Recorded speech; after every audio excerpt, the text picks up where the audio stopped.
በሕይወታችሁ ውስጥ ያላችሁ ኑሮ ያላችሁ ሕይወት አልጸና አልቆም ካለ ብዙ ትግል ካለበት ይሄ ነገር የመጣው ከኔ ኒድና ፍላጎት ነው ወይስ ዝም ብሎ ነገሮችን ከማግኘት ነው? ከብስለቴ ከማቹሪቲ የወጣበት ደረጃ ደርሼ ነው ወይ ሀብት ላይ ደረሱት? ወይስ ዝም ብዬ ተቀብዬ ነው የሚለውን ነገር ቼክ እንድታረጉ እፈልጋለሁ። ከገንዘብ ይመጣ ድፍረት ሁሉ ጊዜ ጨካኝ ያደርጋል፣ ሰላምን አይሰጥም። የምትፈልጉትን የምትወዱትን ሰው እንድትነቁ ያደርጋቸዋል። እንደገናም ደግሞ ሮንግ ገንዘብ ሁሉ ጊዜ ሰው እንድትበድሉ ያደርጋቸዋል፣ አገር እንድትበድሉ ያደርጋቸዋል፣ ቤተክርስቲያን እንድትበድሉ ያደርጋቸዋል። ስለዚህ ያ በደል ደግሞ ተያይዞ ጤናማ ያልሆነ ህይወት እንድትኖሩ ያስገድዳቸዋል።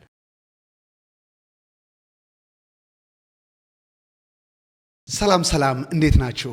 ዛሬ የእግዚአብሔር በረከት ባለጸጋ ታደርጋለች የሚል ድንቅ ሐሳብ አካፍላችኋለሁ። ሰውን እግዚአብሔር ይባርካል። እግዚአብሔር ሲባርክ ደግሞ ሰዎችን ሁሉ በነገር ሁሉ ከሰላም ጋር፣ ከደስታ ጋር፣ ከስኬት ጋር፣ ከእረፍት ጋር አድርጎ ይባርካል። ያም በረከት እግዚአብሔር ሰዎችን ቁሳዊ ነገር ከማምጣቱ ወይም ነገሮችን ከመጨመሩ በፊት የእግዚአብሔር ፎከስ መጀመሪያ ልጆችን በጥበብ ማሳደግ ነው።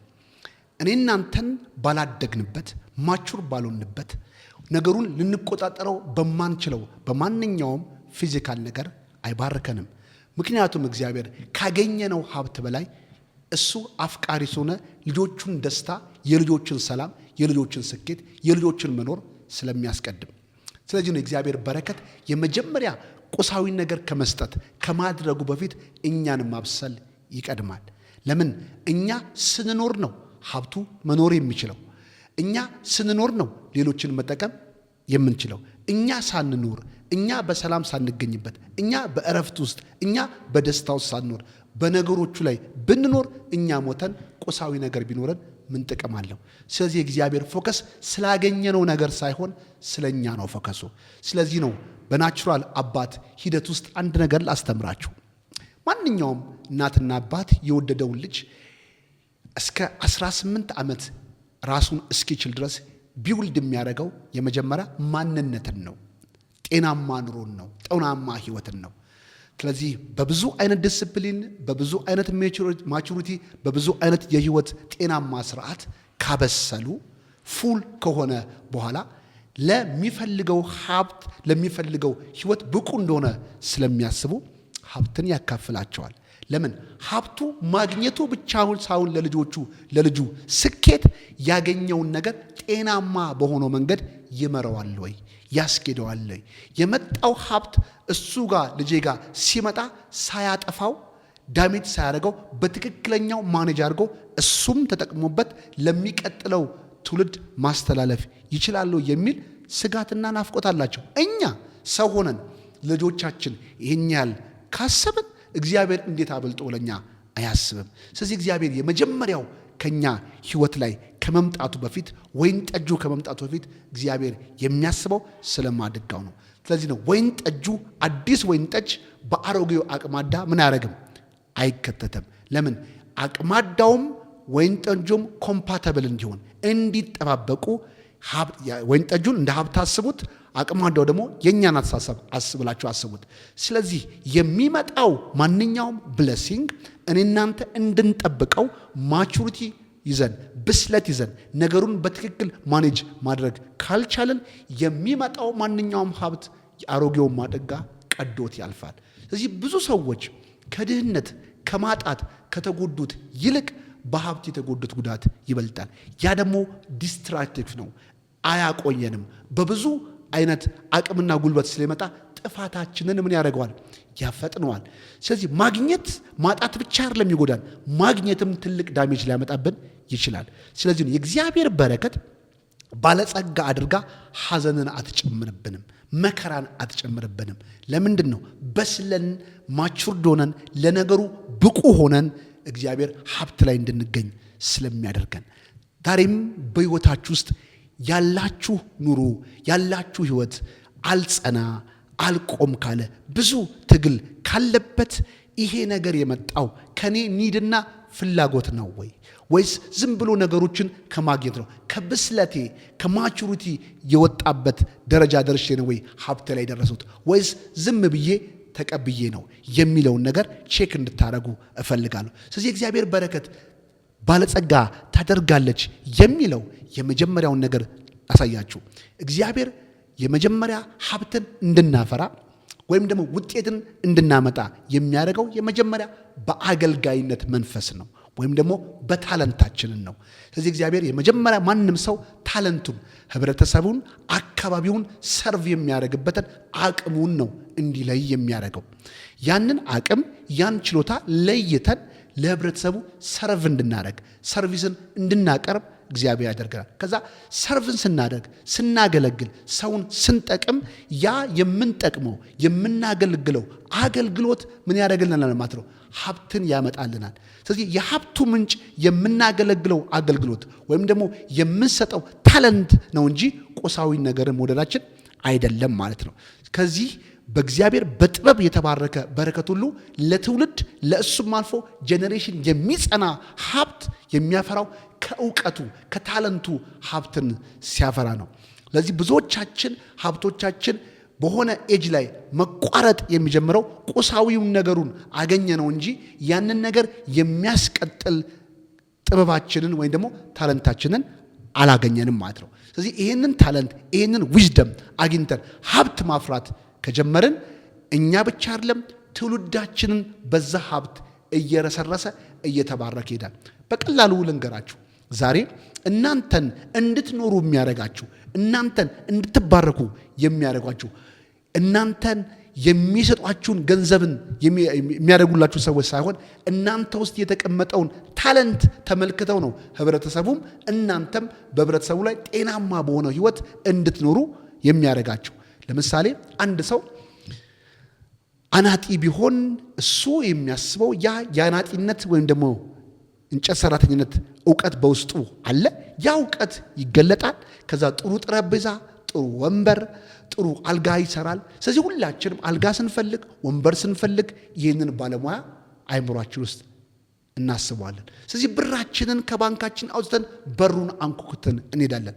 ስለዚህ እሱ ስለ ጥበቡ ያስባል፣ ስለሚሰራው ፕሮዳክት ያስባል። እኛ ደግሞ ጥቅማችን ይዘን ሰውየውን ከፍለን ይኑርልን ብለን አጠገባችን በኖሩ ባርከነው አመስግነው የምንፈልገውን ነገር ይዳል። ከዛ ያ ሰውዬ ደግሞ ጥበቡ በውስጡ ካለ ልጆቹ የሱን ጥበብ እየተማሩ እየተገለገሉ ጤናማ የሆነ የቢዝነስ ሪሌሽንሺፕ ስለሚኖረው ከቤተሰቡ ጋር ቀጥሎ ደግሞ ከህብረተሰቡም ጋር የጥቅም ከዘገና መልካም የሆነ ግንኙነት ስለሚኖረው ሀብቱ መሰረት ይዞ ጤናማ ሆኖ ምን ያደርጋል? ይቀጥላል ማለት ነው። ነገር ግን ማናችንም በውስጣችን ይህንን ታለንት ይህንን ጥበብ በውስጣችን ሳይገለጥ ዝም ብለን ሀብትን ብርን ብቻ የምንፈልግ ከሆነ መጽሐፍ ቅዱስ እንደዚህ ይላል፣ ያላግባብ የተገኘ ሀብት ምን ያደረገ ማለት ነው? አይጠቅምም ይላል። በምሳሌ ምዕራፍ 10 ቁጥር 2 ላይ ያላግባብ የተገኘ ሀብት አይጠቅምም ይላል።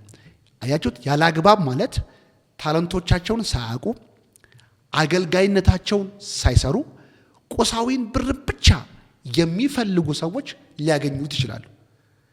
ለምን? ያላግባብ የተገኘ ሀብት ማለት እነሱ ውስጥ ያለውን ጥበብ አያውቁም።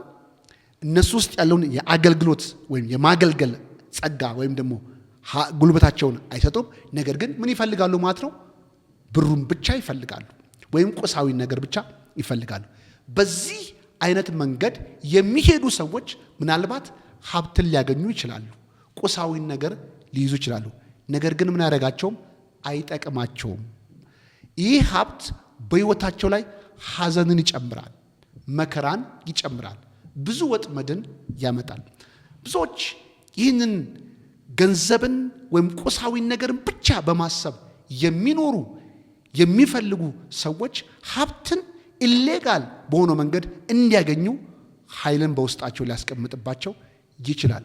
ለምሳሌ አንድ ሰው ያለ አግባብ ሀብትን ዝም ብሎ የሚመኝ ስለ ቁሳዊ፣ ስለ ዶላር፣ ስለ ገንዘብ፣ ስለ ቅጠሉ ብቻ የሚያስብ ሰው ከቤቱ አስቀምጦ ወደ ማጀራት መችነት ሊወስደው ይችላል።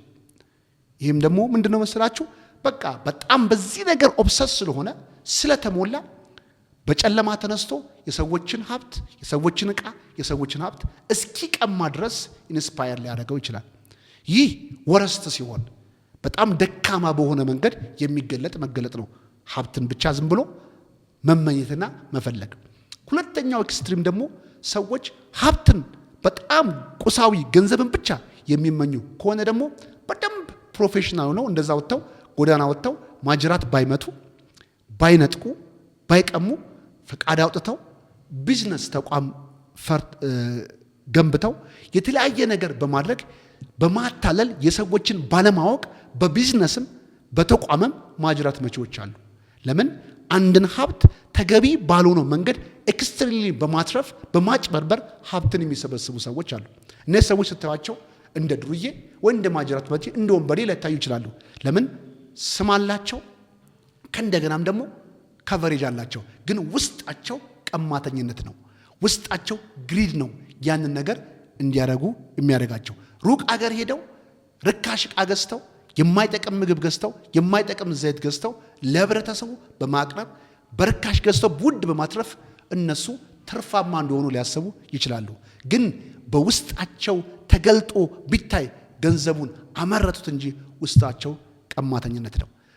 ወይም ደግሞ ያ የስግብግብ መንፈስ ነው ይህንን እንዲሰሩ የሚያደርጋቸው። ሀብቱን ቢያገኙም እነዚህ ሰዎች ሀዘን በውስጣቸው አለ፣ ዲስትራክሽን በውስጣቸው አለ። ለምን?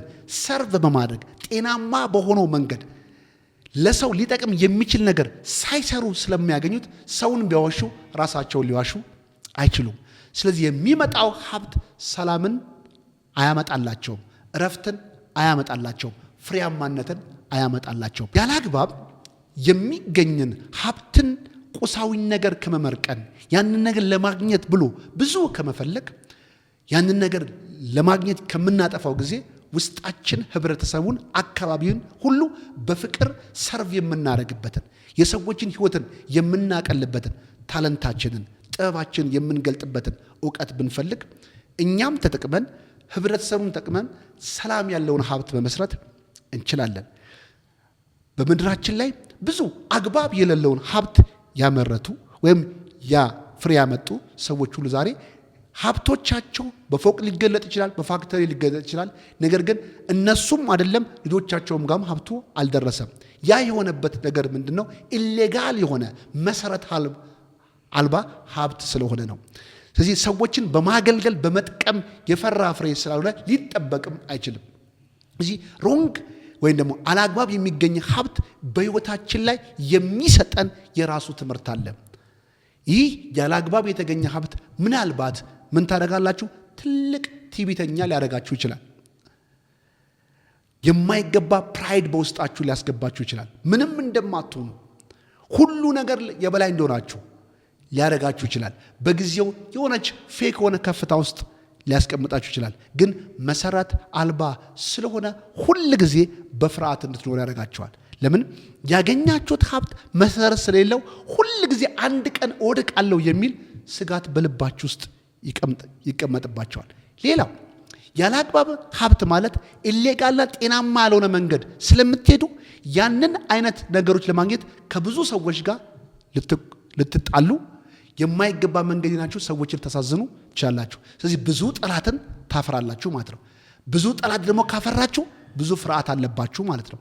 ስለዚህ ያን ፍርሃት ደግሞ አንድ ቀን ይውጠኛል፣ እንዲያደርግ የቀማውት ሰው አንድ ቀን መቶ ያጠፋኛል የሚል ትልቅ ፍርሃት ሲኖራችሁ ቤታችሁን በአደገኛ አጥር፣ በብዙ ዘበኛ፣ በብዙ ጥበቃ ውስጥ መደበቅ፣ በጥቁር መኪና መሄድ በግድ ነው። ምክንያቱም ብዙ ኢነሚ አላችሁ፣ ብዙ ጠላት አላችሁ። የምታገለግሉ ሳትሆኑ የምትቀሙ ስለሆናችሁ ሰዎች ያዝኑባቸዋል። ስለዚህ በዚህ ፍርሃት ውስጥ እንድትኖሩ ግዴታ ነው ማለት ነው። እዚህ ፍርሃት ደግሞ ሁል ጊዜ የማንፈልገውን ነገር ሊያመጣብን ይችላል። ሌላው ደግሞ እንዳልኳችሁ በሀብት ውስጥ ስትኖሩ የማይገባውን ነገሮች ሁሉ ስለምታገኙ ያንን ነገሮች ሁሉ ለማግኘት የሄዳችሁበት መንገዶች ሁሉ ቢዚ ስለሚያደርጋችሁ በጊዜ ቤት እንድትገኙ ያደርጋችሁም። ለሚስታችሁ አቬሌብል አትሆንም፣ ለልጃችሁ አቬሌብል አትሆንም። ለምን? ያንን ነገር የከፈታችሁትን ጉድጓድ ለመድፈን ያን ችግር ለማጥፋት ብዙ እሳት ስላለ ያለ ማጥፋት በሌሊትም በቀንም ብዙ ማውራት ብዙ መገኘት ስለሚያገባችሁ በቤታችሁ በቀላል ልትገኙ አትችሉም። ስለዚህ ሚስታችሁ ሉዝ ታደርጋላችሁ፣ ልጆቻችሁ ሉዝ ታደርጋላችሁ። ስለዚህ ፋሚሊያችሁ ላይ ዲስትራክሽን ይመጣል። ስለዚህ የምትወዷቸውን ፋሚሊ ራሱ እንዳታገለግሉ፣ እንዳትኖሩ፣ በሰላም እንዳትኖሩ የእናንተን አቬይላብልነት የእናንተን መገኘት ይወስዳል። ለምን? እናንተም ጤናማ ያልሆነ ነገር ስለሆነ ሁል ጊዜ የእናንተን ውሸት፣ የእናንተን ጊዜ፣ የእናንተን ወሬ ይፈልጋል። ጸጥ ብሎ የሚያድር ነገር የለም። ስለዚህ የምትወዷቸውን በድህነት ጊዜ ያገኟቸውን ሚስቶች፣ ልጆች በትናችሁ ለማይገባ ሰው ተላልፋችሁ ትሰጣላችሁ። ይህ ማለት ምንድነው? ገንዘብ ሲመጣ ምንም አልሆንም፣ ማንም አይደረሰብኝም የሚል ሮንግ ድፍረት በውስጣችሁ ላይ ይፈጥርባቸዋል። ይህ ድፍረት ጤናማ ድፍረት አይደለም፣ ከገንዘብ የመጣ ድፍረት ነው። ከገንዘብ የመጣ ድፍረት ሁል ጊዜ ጨካኝ ያደርጋል፣ ሰላምን አይሰጥም። የምትፈልጉትን የምትወዱትን ሰው እንድትነቁ ያደርጋቸዋል። እንደገናም ደግሞ ሮንግ ገንዘብ ሁል ጊዜ ሰውን እንድትበድሉ ያደርጋቸዋል፣ አገር እንድትበድሉ ያደርጋቸዋል፣ ቤተክርስቲያን እንድትበድሉ ያደርጋቸዋል። ስለዚህ ያ በደል ደግሞ ተያይዞ ጤናማ ያልሆነ ህይወት እንድትኖሩ ያስገድዳቸዋል። ስለዚህ የመጀመሪያው ነገር ልንገራችሁ፣ ሀብትን ቁሳዊን ነገር አይቶ ከዚህ ከመጓጓት ራሳችሁን መጠበቅ አለባችሁ። ራሳችሁን በእግዚአብሔር ጥበብና በእግዚአብሔር ዊዝደም ብታሳድጉ ምንም ነገር ሰውን ባርካችሁ የምትባረኩ ትሆናላችሁ። ሰውን ጠቅማችሁ የምትጠቀሙ ትሆናላችሁ። ስለዚህ በህይወታችሁ ላይ ከእንደዚህ አይነት ጥፋትና ችግርን ከሚያመጣ ከማንኛውም ሀብት ነፃ የምትወጡበት እድሉ ዛሬ በእጃችሁ ነው።